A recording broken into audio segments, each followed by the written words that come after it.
les avertir, ceux qui nous suivent sans a priori, sans arrière-pensée, ont compris l'essentiel des résolutions de l'Assemblée générale du 5 octobre 2024.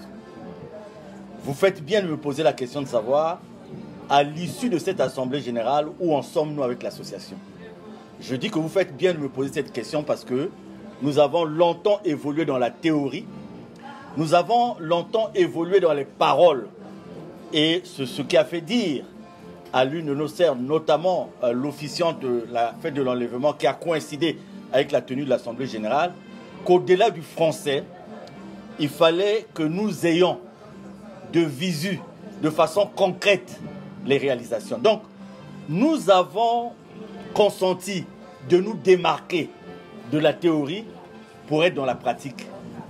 Et nous avons, vous avez vu, la profondeur des réflexions qui ne tiennent aussi qu'à l'obéissance à ce qui est établi depuis longtemps par Guy-Émile Houphouët-Sétikwabo.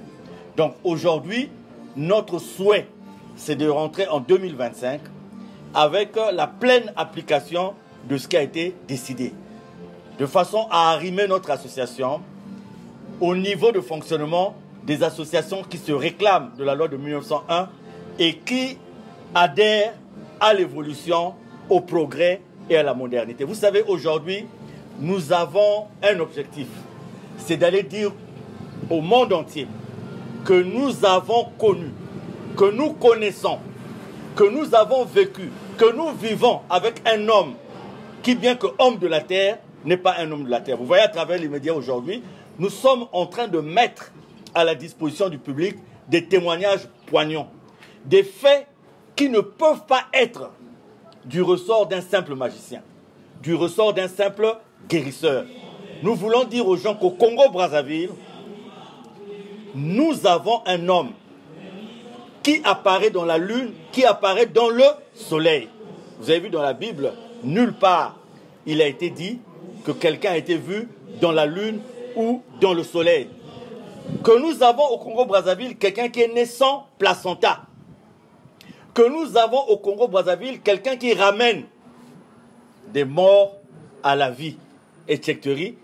Les manifestations y sont. Nous avons commencé avec la série et vous allez voir des témoignages poignants qui sont vécus non seulement par les frères et sœurs de l'association de l'homme au PH, mais par des frères et sœurs des autres congrégations, mais aussi par ceux qui ne croient pas en Dieu. Et donc, parler de Guy-Émile, c'est asseoir son association selon sa volonté, qui répond à un document qu'il a conçu qui s'appelle le but de l'association. Et donc, vous comprenez par là que contrairement à ce qui a été dit à gauche et à droite, nous ne sommes ni des aventuriers, ni des profito-situationnistes, ni encore moins des opportunistes. Vous allez comprendre que nos carrières parlent pour nous, que nos vies parlent pour nous. C'est-à-dire que nous n'étions pas en mal d'argent ou en mal de reconnaissance quelque part, et nous sommes venus à Luzolo pour se faire connaître ou pour accumuler des biens ou amasser. Mais nous avons été touchés dans notre subconscient, dans notre conscience, nous avons été touchés en nous par cet homme qui, bien que homme de la terre, je pèse mes mots et ça n'engage que moi, parce que c'est moi, je le vis, et il y a d'autres aussi, des milliers et des milliers d'autres personnes qui le vivent. Donc nous nous sommes dit, si le commun de mortels ne le reconnaît pas, mais nous, par la reconnaissance, la fidélité à Guy-Émile Houphouët-Sétikwabo, nous devons mettre les bases, les supports, les réalités, les mécanismes, les méthodes, les procédures qu'il faut pour que la visibilité de son association soit réelle dans le monde entier, et son association étant visible, puisque l'un des objectifs majeurs, c'est l'aide à l'humanité souffrante, parce que nous sommes une association de bienfaisance à caractère spirituel. Le caractère de bienfaisance, c'est par le but de l'association, en venant en aide à l'humanité souffrante. Le caractère spirituel, c'est la divinité de Guy-Émile Houphouët-Sétikwabo. Donc, nous sommes en plein dans le travail. Je suis dans l'association de Zolamo OPH depuis un bon nombre d'années déjà. Mais je peux dire que nous sentons la main de Dieu. Nous avons la main. Quand vous voyez les commissions qui sont en train de travailler, vous voyez le résultat, le produit du travail, vous vous dites qu'il y a la main de Dieu. Et pour être reconnaissant à cette main de Dieu, eh bien, nous nous évertuons aujourd'hui à faire que tout ce qui a été dit dans la théorie soit matérialisé au niveau pratique.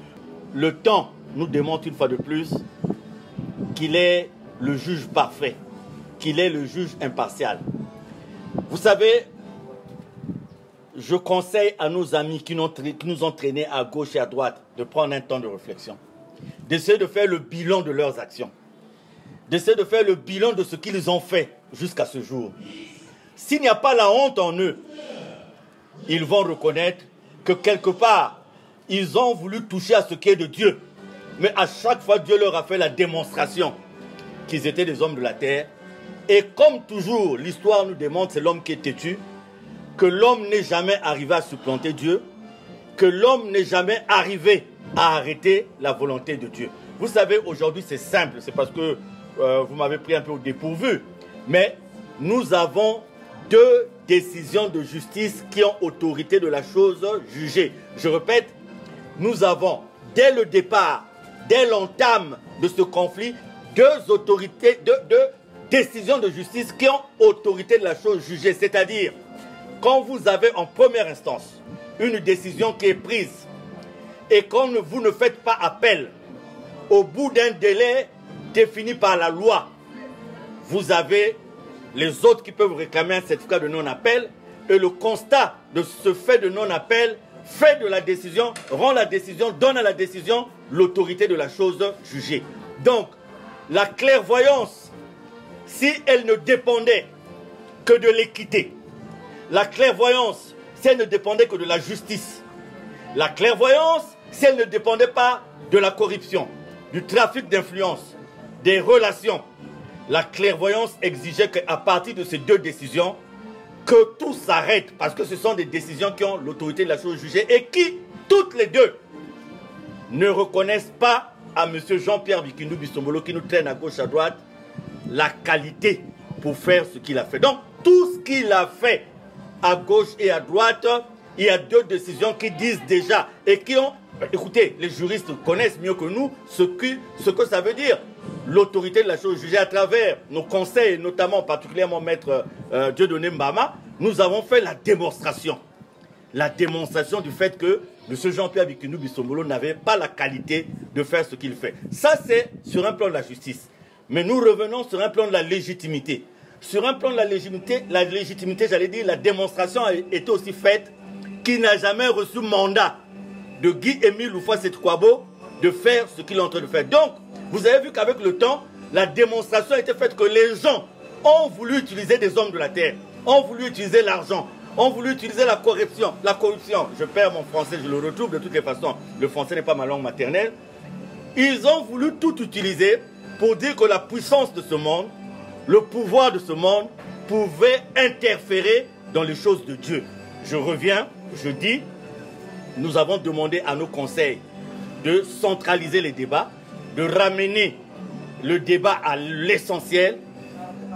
L'essentiel, c'est que M. Jean-Pierre Bikindu Bisombolo n'a pas la qualité et nous avons ressorti ces décisions qui datent de 2017. Donc depuis 2017, la justice n'a pas reconnu, puisque tout part des fameuses notes circulaires et le refus d'homologation, le refus de la mise sous séquestre des biens, avec pour raison principale le défaut de qualité. Donc aujourd'hui, nous sommes contents de voir qu'au-delà des dérapages, nous avons des hauts magistrats de notre République qui interprètent dans l'équité, qui interprètent dans la justice. Et nous les saluons parce que nous sommes convaincus que ce que nous faisons, nous, n'est pas des hommes, c'est de Dieu. Et nous demandons la bénédiction du Seigneur pour toutes ces autorités qui ont fini par comprendre quelque part que nous étions dans la droiture. Vous savez, quand une autorité, et pas des moindres, au niveau de la plus haute juridiction de notre pays, écrit à un avocat et lui dit « Vous avez usé de fraude », une haute autorité de la plus haute juridiction de notre pays, la Cour suprême, écrit à un avocat et lui dit « Vous avez usé de fraude ». Je crois que cet avocat qui reçoit cette affirmation d'un juge suprême devait marquer un arrêt et se poser des questions sur ce qui a conduit ce haut magistrat à dire qu'il avait agi par faute. Parce qu'un haut magistrat de ce rang ne peut pas énoncer une telle phrase si au demeurant, il n'a pas pris le temps de... Donc vous voyez, quand nous parlons de corruption, nous avons la confirmation de ce que nous avançons à travers, par exemple, ce que je venais de vous dire tout à l'heure. Donc, nous sommes confiants, bien que nous n'attendons pas la réussite de la mission de Guy Émile Houphouët-Boigny à travers une administration, à travers une juridiction, parce que nous savons, nous avons la conviction que Dieu est Dieu, que les hommes de la terre sont des hommes de la terre. Mais déjà là, je viens de vous dire que par rapport à la démarcation qui a été demandée à l'Assemblée générale par des milliers et des milliers de personnes, et là aussi, ça a été la démonstration que nous ne sommes pas dans un jeu, que nous ne sommes pas enfermés dans des petites maisons pour fomenter des complots. Là, en public, nous avons vu ce qui s'est passé et nous avons donc demandé à nos conseils de recentrer le débat autour de la qualité. Parce qu'aujourd'hui, si quelqu'un vous traîne quelque part, il faut qu'il prouve cette qualité. Nous l'avons accepté par discipline. Nous l'avons accepté par obéissance. Parce qu'on dit toute autorité vient de Dieu. Mais nous avons, à travers l'Assemblée générale, à travers la démarcation, démontré que nous ne voulons plus aller là où on nous conduit. Vous savez, nous pouvons avoir des ambassades dans un pays. Nous allons dans tel pays, nous avons l'ambassade de la République du Congo. Et nous avons aussi l'ambassade de la République démocratique du Congo. Les deux ambassades portent le nom Congo. Mais celui qui est du Congo-Brazzaville, citoyen du Congo-Brazzaville, si l'ambassadeur de la République démocratique du Congo le traîne en justice quelque part en tant que citoyen congolais, mais oui, il est véritablement citoyen congolais, mais de la République du Congo-Brazzaville, il va se dire, monsieur l'ambassadeur, vous me prenez pour un citoyen congolais, je le suis, mais pas de la République démocratique du Congo, mais de la République du Congo-Brazzaville. Donc c'est comme là, quelqu'un dit qu'il est de l'association. Et il traîne les autres aussi de l'association du même nom dans les administrations, dans les tribunaux. Mais ils disent non, tu as confondu, ton association n'est pas la nôtre. Ton association n'est pas celle de Guy Émile Houphouët. Et ça, c'est facile à comprendre.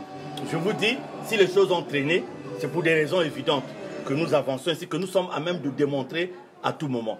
Donc, nous sommes confiants parce que nous savons que dans la justice congolaise, il y a des gens qui sont nantis de l'équité, il y a des gens qui ont la justice dans leur cœur, il y a des gens qui savent qu'en ce qui concerne les choses de Dieu, il y a des gens qui savent que ce qui concerne la matière de Dieu, l'homme doit faire très attention avant de s'engager dans quoi que ce soit. Je vais vous prendre l'exemple qui suit. Vous savez, ça s'est passé à Brazzaville, c'est une histoire réelle. Il y a eu un monsieur, rang social très élevé. Sa famille, sa femme et ses enfants se sont installés en France. Et lui, il vit à Brazzaville. Il est resté dans la fidélité pendant un temps. Et la chair étant la chair, il a fini par succomber au charme d'une demoiselle. Donc à partir de cet instant, il a commencé à entretenir deux vies. Donc, quand il va en France ou quand sa famille de France vient, c'est sa famille légitime. Mais il a trouvé une demoiselle. Mais les deux familles ne se connaissent pas. C'est-à-dire que la demoiselle ne connaît pas la femme, l'épouse légitime et tout. Et il va se passer ceci un jour. Vous allez comprendre. Je demande à Dieu de vous aider à interpréter cet exemple que je donne pour répondre à votre question.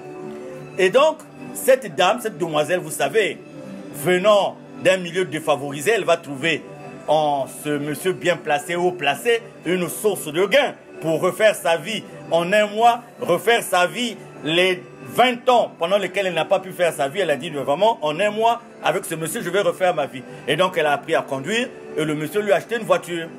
Et vous voyez, donc, c'est le genre de personne qui aime toujours se faire voir et tout. Et au rond-point de Mungali, la dame conduit en manipulant son téléphone. Elle conduit en manipulant son téléphone. Elle ne se rend pas compte qu'il y avait un ralentissement de la circulation.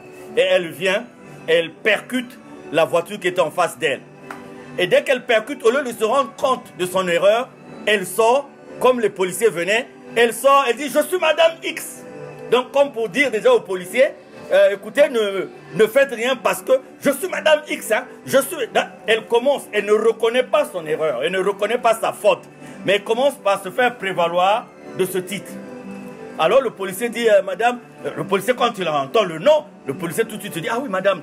Et lui, la dame appelle le monsieur. Ah non, voilà, je viens de faire un accident. Il y a une tarée de femme là qui était là devant. Et voilà, mal garée. Donc, elle donne une autre version au mari. Le mari dit, Les policiers sont là, passez-moi le policier. Le mari dit au policier, allô, je suis... Ah, oui, ben, je suis, c'est ma femme. Ah, d'accord, bon, gérez le problème, j'arrive. Attendez-moi, j'arrive sur place. Le monsieur reprend la demoiselle, il dit, chérie, j'arrive sur place. La dame qui avait été percutée, elle est juste sortie de la voiture, elle n'a dit mot, elle n'a rien dit, elle était là. Elle savait qu'elle était dans la raison. La raison était de son côté sur tous les plans. Elle est restée debout, elle ne parlait pas. Alors comme l'autorité tardait à venir, la demoiselle ne faisait qu'appeler, mais tu es où là chérie, il faut faire vite, hein? Viens vite là. Le monsieur arrive. Arrivé à proximité du lieu de l'accident, il dévie tout de suite, il demande au chauffeur de dévier. Vous savez pourquoi il avait dévié? Parce que la dame qui a été percutée était son épouse légitime, qui était en séjour à Brazzaville. Et elle était en train de tout suivre. Mon mari, alors que c'était elle, l'épouse légitime.